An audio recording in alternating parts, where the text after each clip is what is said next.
If you're enjoying this podcast, explore The Calm Operator, a practical survival guide by Steve Barker, published by Book Central, built for pressure. It helps you stay composed, think clearly, and act effectively in outdoor, urban, and emergency situations. Find the book on Amazon or through the Book Central website. When it comes to survival, few things matter more than water. You can go days without food, but without water, your body and your judgment start failing fast. In this episode, we're focusing on survival water, how to find it, how to make it safer, and how to think about water before you ever reach the point of desperation. The goal is simple: stay calm, stay hydrated, and make smart decisions when conditions are uncertain. The first principle is knowing that water is not just a resource, it's a priority. Dehydration doesn't always announce itself dramatically. At first, it can feel like fatigue, a headache, dry mouth, or a dip in concentration. In the field, that loss of clarity can be the difference between making a good call and making a dangerous one. That's why one of the most important survival habits is to manage your water before you feel thirsty.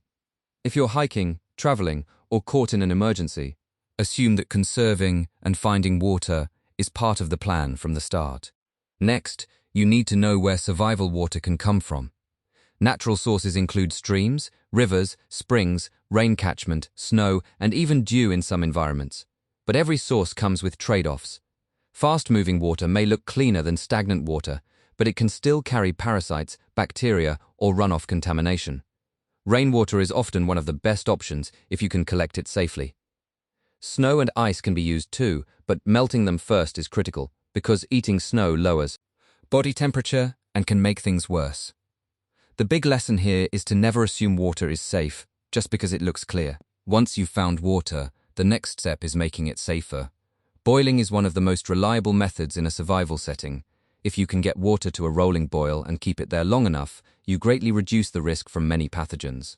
When fuel is limited or boiling isn't practical, filtration and chemical treatment become useful tools.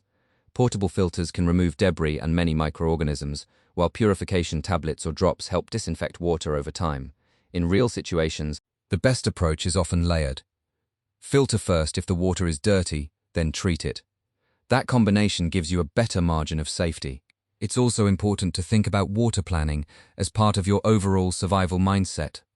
A smart survivor doesn't just react to thirst, they assess terrain, weather, distance, and time. If you know water sources are scarce, you move differently, rest more carefully, and avoid unnecessary exertion.